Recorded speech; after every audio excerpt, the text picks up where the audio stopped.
our friends, and most of all to this wonderful group of 2020 and 2021 graduates who have worked so hard to reach this moment where this is their celebration.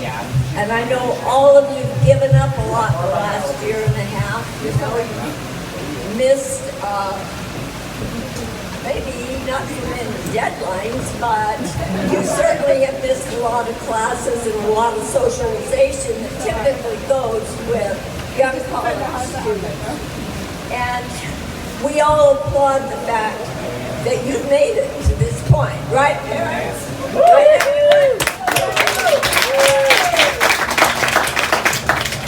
And I tell you, I'm very humbled and very honored to be here. Because so many of these graduates I've known over many, many years. I've become acquainted with through my grandchildren, and most of them feel very much like my grandchildren or almost grandchildren. They're wonderful, and we have 14 brilliant students who have degrees from many prestigious universities across the country. And I just want you to listen to this list because it tells you the intelligence of this group. We have graduates from Southern University and A&M College in Baton Rouge, Louisiana. University of California, Berkeley. Colorado School of Mines. University of California, Davis, California State University, Sacramento, and California State University, San Jose, and the University of California at Irvine. Pretty impressive, right?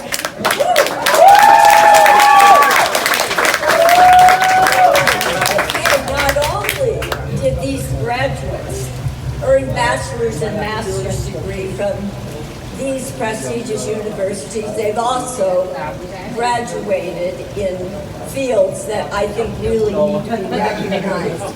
We have a graduate in biotechnology with emphasis on microbiology and fermentation. Did I really get that out, Tristan? And we have a graduate in the field of psychology, business administration with focus on marketing, as well as business administration with emphasis on management information systems. Computer technology, keep the tech going, guys. Biotechnology, cognitive science, Spanish, kinesiology, mechanical engineering with biomedical robotics emphasis, electrical engineering, business economics, and yes, civil engineering.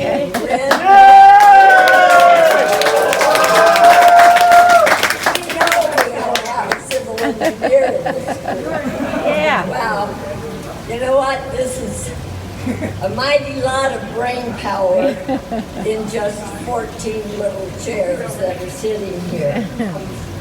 And can you believe that some of them aren't even Asian?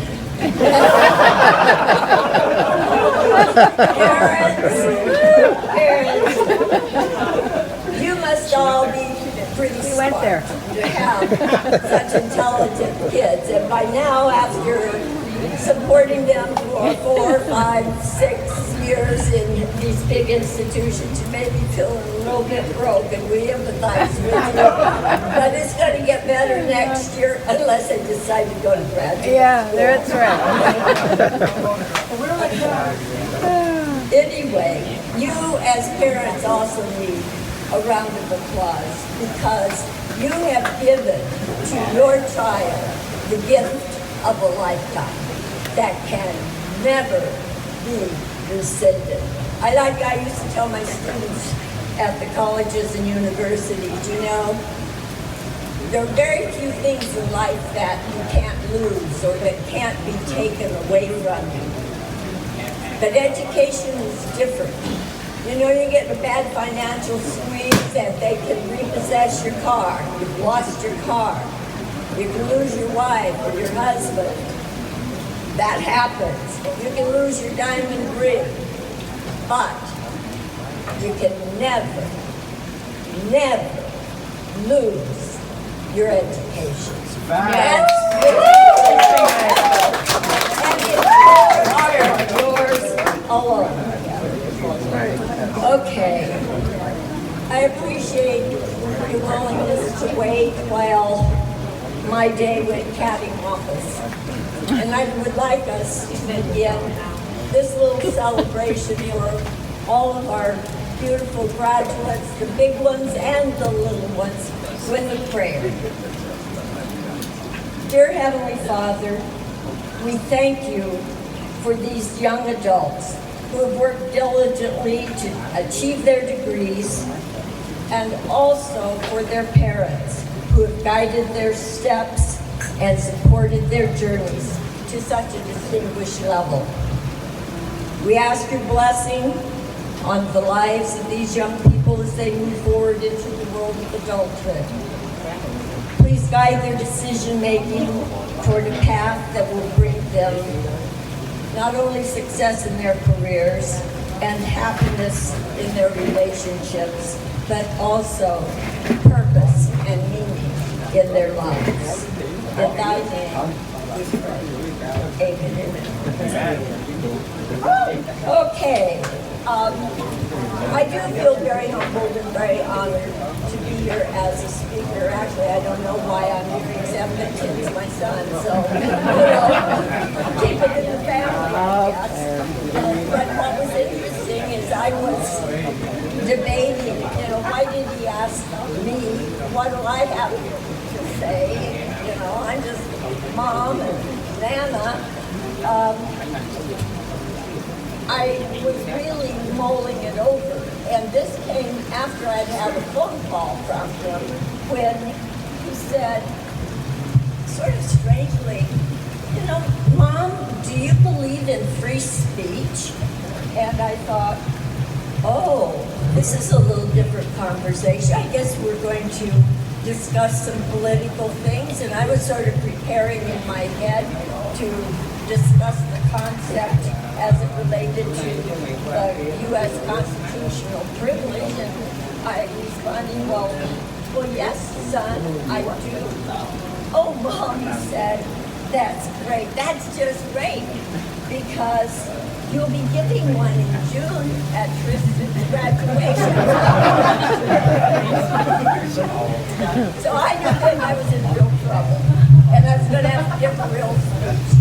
And I actually called Tristan, and I said, Tris, why in the world did your dad ask me to be the graduation speaker? I thought he might ask one of your college professors or maybe your research lab members, because they certainly know a lot more about what you've been doing, and they're into the certain characteristics of research, so they would have a lot more to say than I do. And Tristan said, well, Nana, hesitantly, he did call me and he asked me what he thought we could have as a graduation speaker, and I had to think real fast, and I just said you because I was afraid he was going to ask my mom. Terry, forgive me. Terry, for those of you who don't know, I picked her out to be my daughter-in-law. It took me 2.5 years to convince her that she should meet my son Tim. So anyway, forgive it. I really have thought a lot about this presentation, and I remembered I had a little book that was written by Maria Shriver. And most of you know Maria Shriver is part of the big Kennedy family. She was the niece of President John F. Kennedy. Eunice is her mother, who is the sister of John and Robert and Ted, all of the political figures that we heard so much about. And not too long ago, Maria was asked to give a commencement address at the College of Holy Cross in Massachusetts, and she seemed to have a lot of the same doubts that I do, you know. Why do they want to listen to me? What do I have to say? What if the wind comes up, blows that funny little hat off, my hair sticks up all over? And I thought, I can identify with this. The thing that I took from her book after she finally agreed to do. Thank you, Brad. I have personal assistants for everyone. Yeah. Anyway, We need that. Maria Shriver wrote this wonderful little book, and she wrote it for that commencement address because she said, you know, I've been to a lot of graduations, and they're really boring, and I sit there and I think, well, when is it going to be over already? I'm already ready for it to be over. So she compiled a list of 10 things that she wished she had known before going out into the real world. And I'm not going to bore you with all 10 of them, but I've picked a couple, and I'm adding a couple of my own that I think are really important for you wonderful graduates and others who aren't yet at that stage of adulthood to think about and to remember. The first one she said was, find your passion. Don't be guided by, sorry parents, what your parents want you to do, what your friends expect you to do, what society expects of you, but you decide what is meaningful for you. And then research that topic. Find not just the broad category, but fine-tune it to the details, the branch of that particular field that really gives you that burning feeling in your gut that you're passionate about, that you want to know more about. Because if you do that, you indeed will be much more likely to have a happy and a successful life because you're happy with what you're doing. Thinking about these graduation speeches, I'm reminded of one of the most unusual that has ever occurred in my life, and I've been to a lot of them because I'm old. And this particular one was Tim's when he graduated from San Jose State in 1988, I think. It was a really hot Saturday afternoon. There were about 3,000 graduates on the football field. I don't recall the name of the female speaker. Probably the graduates don't either. And for 15 minutes, students were there in their nice little rows, fully attentive, with their eyes forward, doing what they were supposed to do. And as the day got hotter and the speech got longer, I began to see something out on that football field with those students, and it seemed like they were moving. There was a little sway out on the field. And then that sway got bigger and bigger, and one row was going this way, and the row behind them was going this way. And indeed, what we had was a huge row after row of waves. Well, the speaker became pretty incensed by this, and she actually stopped a couple of times and waited for those graduates to settle down. But you know, by the time they got into the big swells of the waves, there was no settling them down. And then the ropes came open and the beach balls came out. And the beach balls were going and the kids were having a great time. They were pretty irreverent, but it was their commencement and they turned it into something that they would remember. Ultimately, the first speaker quietly left the scene. It wasn't appropriate, no. But was it a celebration? Yes, and French that's Open. what today is for you guys. It is your celebration. And if I start seeing swaying, then I know, I'm in deep trouble, and I better just start walking off the stage. The second thing that Maria Shriver talked about in terms of things she wished she'd known when she went out into the real world was that no job is beneath you. I'll say it again, you're all college graduates. No job is beneath you. She tells her own experience. She, being from a very prestigious family, was probably expected to go into politics. She wanted to lead her own path, and her passion was to become a TV news anchor. Just out of college, got an internship with Westinghouse Broadcasting. And she knew that the man who interviewed her thought she was just some spoiled little rich kid whose dad had pulled some strings to get her this internship. And he was a little arrogant. He was going to teach her that she got no favors just because her name was Shriver via Kennedy. And so she said, I set out to prove him wrong. I might be from a prominent family, and I might be a rich kid. I don't want it, but I wanted to do my part, and I started at the bottom. I worked days, I worked nights, I worked graveyards, I worked weekends. I did double duty shifts. I take somebody else's shift. I worked any place in the newsroom I could find a space because I didn't even have a desk of my own.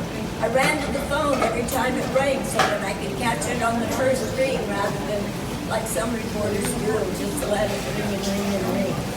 She said, and I even made that macho news director's damned coffee. That, I thought, should show him I'm not just here as another pretty face. She wanted everyone to know that what she got, she earned. And that's a really important piece for all of us to recognize. You know, the real world out there is there for those of us who are willing to be dedicated enough to put in the work.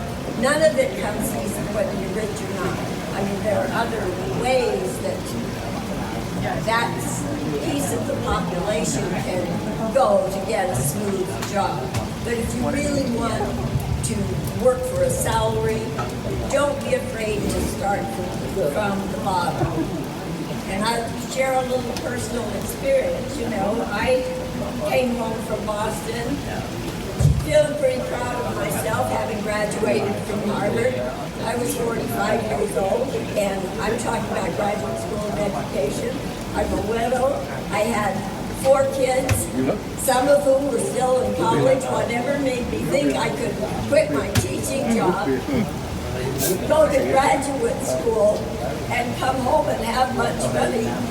It wasn't there. But, you know, you make do. And that's what I want you kids, young people, young adults to realize. Don't expect to start at the top, and nothing is beneath you. I made pies for $5 an hour during Apple Hill season. Now, $5 an hour probably was worth a little bit more than it is now, but, you know, not a whole heck of a lot. You do what you have to do. If you have to do the grunt work to make people know that that's what's you lost are a good in this worker, generation. you want to learn. It is. Then do it, because that's how you're going to get to the top. And you can learn a lot from starting at the bottom, because you see all aspects of an organization or an entity. You know what the nitty-gritty pieces are, and that allows you then to put those pieces together for you and for the corporation or the institution. The last thing that I'd really like to share with you is something that I feel very personal about, and I think it's really real. And that is, don't be afraid to fail. Don't be afraid to take a risk. And know that there are going to be sacrifices along the way. There are. That's the adult world. Failure brings us shock. It brings us humiliation. But it also teaches us to look back, to learn, to reflect on the group where we're working, the office politics, the goals of the others, the social realizations, and to reflect on self. What happened that I am in this situation of failure? Was that of my own accord, or were there other circumstances that put me in this position? You know, remember, there are a lot of important people who've not made it the first time around. And I think we all know the story of Steve Jobs. You know how he co-founded Apple and then was ousted. Ultimately, though, Steve Jobs came back and Like Miley was he ousted. really made it the second time around. And then there was Walt Disney. Walt Disney was fired from a newspaper in, I think, Philadelphia, because he wasn't imaginative. He didn't have interesting things to talk about. And then there's Mark Cuban, the co-owner of the Dallas Mavericks. He got fired after working in a computer sales store.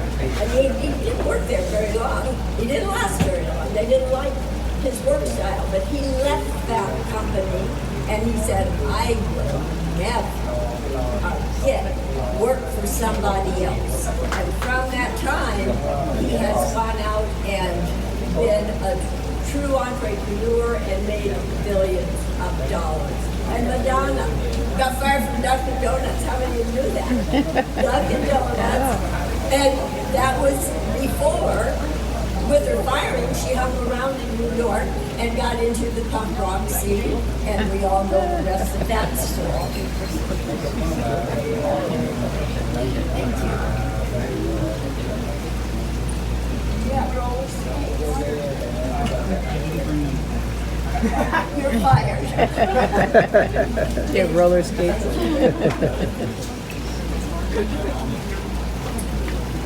I wanted to talk about risk and sacrifice. When I think about adult risk and sacrifice, I'm drawn to the story of Tim's journey to the United States. And I'm fiddling with my papers here because it's a little bit emotional. It's more than a little bit emotional for me. Because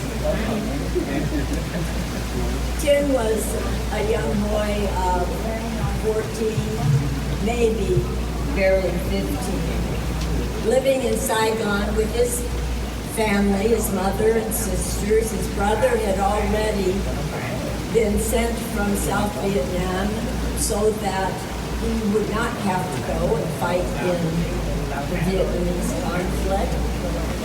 So Chen was the only boy and he was the youngest. He was out riding his bicycle in the street in front of where they lived. And his mother came out and said, son, it's time. Well, Tin,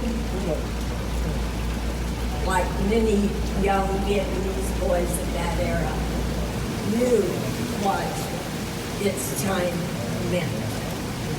He had known that family member had paid $4,000, $5,000 in gold to have him taken from Saigon so that he would be safe and not have to go into that conflict.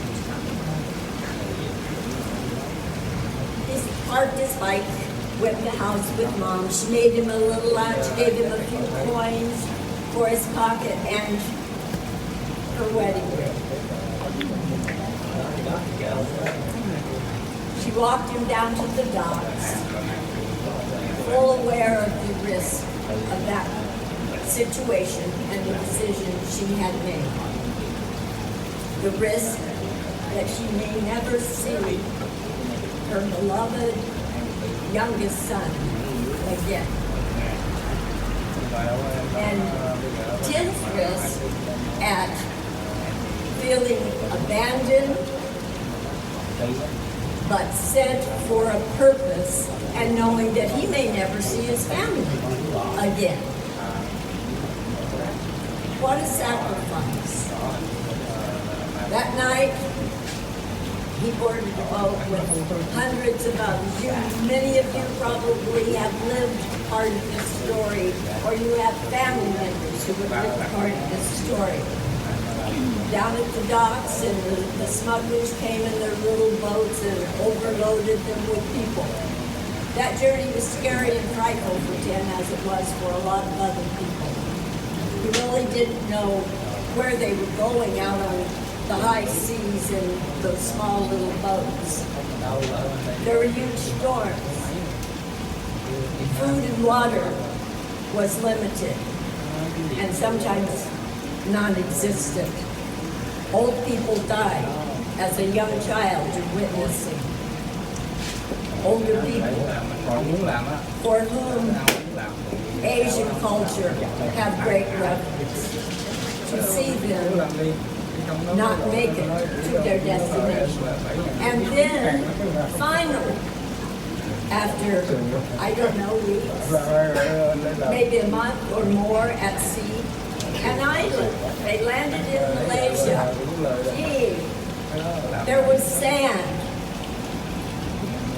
There wasn't a whole lot other than that seemed normal. But that was the situation. There was a risk, and here I am. 10, like many others on that boat, joined together.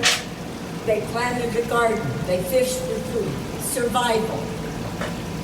And then once a week when the mail plane came in, they would go down to the landing strip, all hoping to hear their name called, that they'd been sponsored to go to another country where they would be safe and have semblance of somewhat of a normal life. Week after week. No Tin Quang Tran was called. Almost a year. And finally, he heard those wonderful words. It was his name, and he was being sponsored to come to the United States of America. Hip, hip, hooray. What a thrill. I'm leaving. I'm going to a wonderful place. Not only to the USA, but to California. You know, California, the land of sunshine and fun and beauty. San Diego. Well, he got to San Diego. That's where I met him. He was in a class for students with ESL. English is a second language, and my daughter happened to be going to college in San Diego, and because she worked with me a lot in tutoring and helping kids learn, she usually got a job as an assistant in the ESL class, and she met Tim. As wonderful as we all felt that he was, apparently that sponsoring family was a little hard to live with. So here's a 15-year-old in a foreign land, foreign language, foreign culture, foreign school, and yet he's made it. He made it because he didn't settle for less. He didn't settle for being in that, what I would call, abusive situation. It wasn't physically abusive, but it wasn't nice.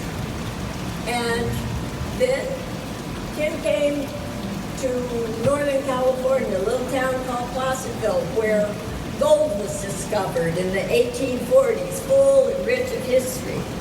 Sweet little guy with his little canvas sports bag with every possession that child had in the world inside of it. Of course, my boys rounded him up a bit, and he found out, that there are different kinds of abuse. They teased the dickens out of him, and I think that helped to give him a sense of humor. But the sacrifice that boy made, that his mother made, his father, his siblings, to take that risk, look what has become of it. And many of you, I know, can share a similar story. But when you get out into the real world, look at the situation and say, is there a risk that's worth taking? Don't be afraid. If you don't risk, you stay stagnant. You stay the same.